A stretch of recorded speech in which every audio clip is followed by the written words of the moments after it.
I found some cool cartoons.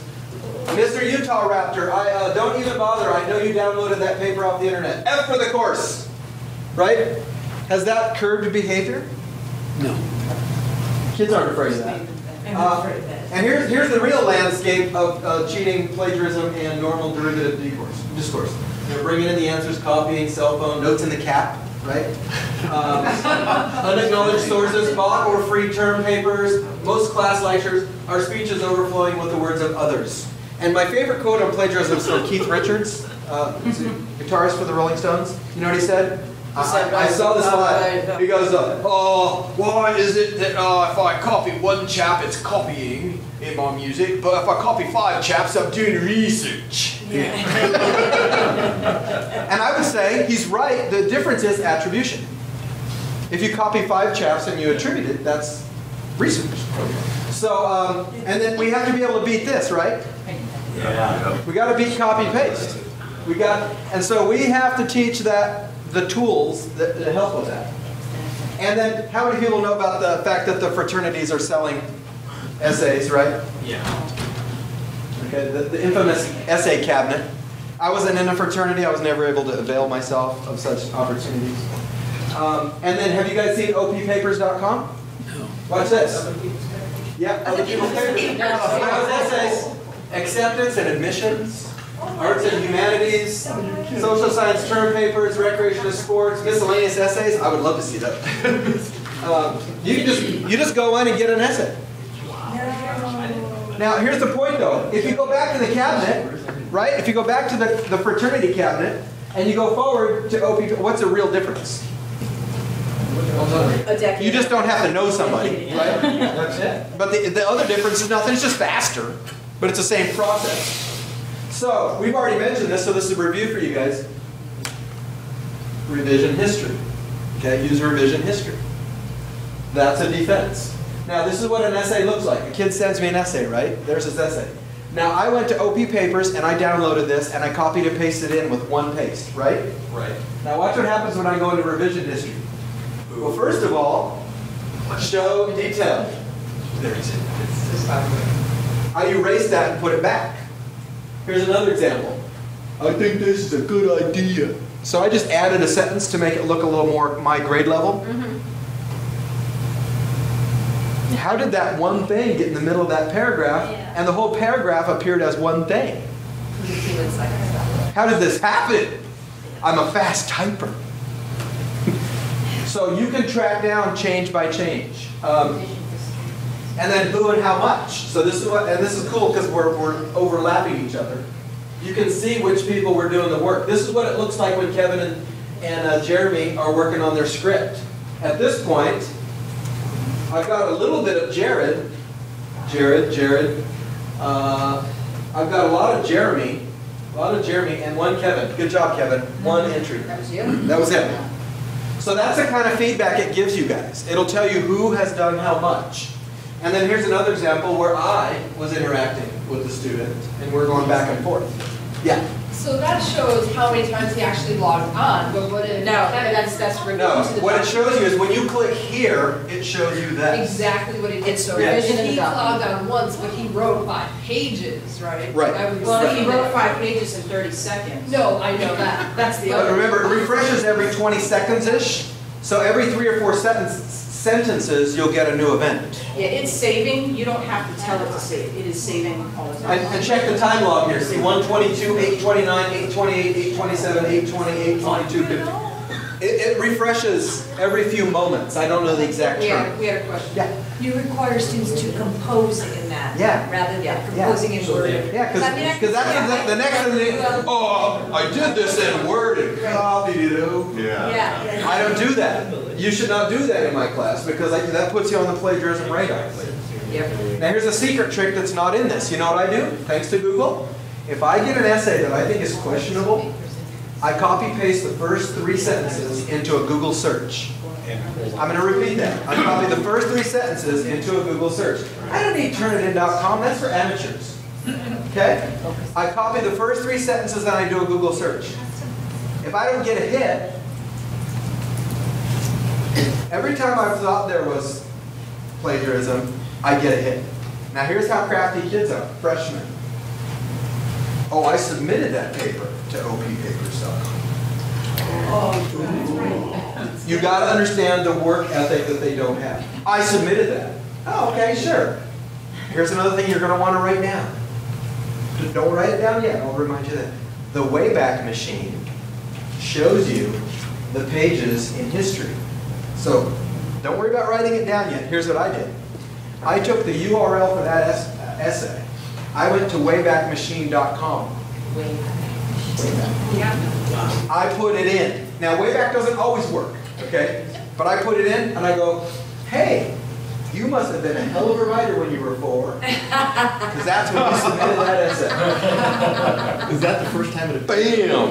Yeah. No. Yeah. Guess what? Cheating went down in my class by 1,000%. Because I demonstrated to them that I owned it.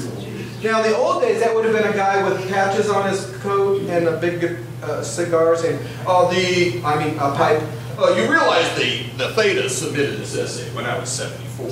You know, so I'm just doing the modern version of that knowledge base. That's all I'm doing. I've invaded their landscape. Now, here's the other thing that beats cheating. Uniqueness. yeah. Variation on a theme. If you're doing the same essay every year, you deserve what you get. And if you look at my email tagline, it says, if you're not astonishing students, they won't be astonishing you. If you're doing the same essay every year, you know what they infer from that? My brother got a B on this, and I'm going to get a B on this too. This is not a big deal. That's right. They are going to devalue that thing. I don't have a file cabinet, you guys. I don't have a file cabinet at all. So, the picture shows that we are cookie cutter, and most people will visualize the colored one, right? But if you look very carefully, every single one has a variation on a theme, right? So that's how I design my essays. And they look like this. If we're reading The Stranger, I ask them to compare a character to the principal of our school. Find that on OP papers. Good luck with that. Because next year, it won't be him, it'll be a different person. And what the kids take from that is, I am creating unique lessons for them.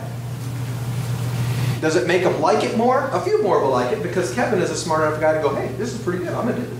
Everybody won't love it, but I'm creating uniqueness in the event. Have students highlight. This is another great thing about Google Docs. Now you can do this in Word. Have them highlight things. So what if all the positives have to be colored? What if any metaphors have to be a certain color? And you can take that up a notch because you can insert comments. So if you have Google Docs open right now, this is awesome. If you have that document that we were working on with Diane open, go insert comment and see what happens. Everybody that has been shared in that document will get an email when you comment on their work. And when they comment back, you will get an email. I'm going to say that again more slowly. How many people have redlined a paper and where does it go? Back of the VW, right? And then 7 weeks from now they throw it away, right? You wasted everybody's time because you invested time, they didn't get the feedback. Now with Google Docs, you go insert comment and say, I really like where their paragraph is going, but I don't see a transitional flow. They will get an email from you saying, your teacher says this about this paragraph. Automatically. Yes. They get an email that reports to them on the comments that they made. When they comment back on your comment, I fixed it, you get an email. Do you see how that defeats plagiarism? It's uniqueness, and it's customizing, and it's ownership. Speaking of those crazy 4th graders, I went to help a kid find something in his email inbox the other day, and he had about 12 emails in a row that were comments from an essay he wrote for his 4th grade teacher, and she had done commenting in it. And then he could go back through and he could go read each email, or he could just say, wow, she's left 12 comments, go into the document and work his way through them. But he had 12 emails because she had 12 different comments in his essay. Well, because my original degree is actually in advertising, I will say these words now. But wait, there's more. Everybody on the document gets the comment. If 5 people are working on a document. They've all shared it to each other, the model that we've explained. When you comment, all 5 of them, everybody on the document gets the comment. Do you see how that, it's a subtle change, but it's very powerful. No more Post-its. No more red pen. Let it all go. Now one last thing. I use Google Forms in a somewhat unique way. I don't think it's crazy off the chart, but I think it's a little bit unique of the way I'm deploying it. And we'll do some specific lessons on this. I have my students, I make a Google form, and right here in the instructions, I give them a link. This particular article was by Joel Stein. You guys remember Joel Stein? He writes for Time Magazine. Mm-hmm. This particular article was called, and I'm not exaggerating, After Birth, It's What's for Dinner. Yeah, I remember when you made it. And it's my favorite one to start the year on this because I know they're reading. Because I don't tell them what the title is. They open the article and they start reading and they're doing like this, and then this is what I get. Yeah, that's it. One at a time. They all think they're having a private experience, and then in 30 seconds, like, really? Yes. But you know what? That article, it has an opinion, it has a bias, it has metaphors, it has figurative language. Everything I need there instructionally is there. What I have the kids do is, they read the article, and they check the box. Is this an analogy, pun, or metaphor? And they clarify. And then they give me a quick summary. It's done in class. This is this in-class flipping thing, right?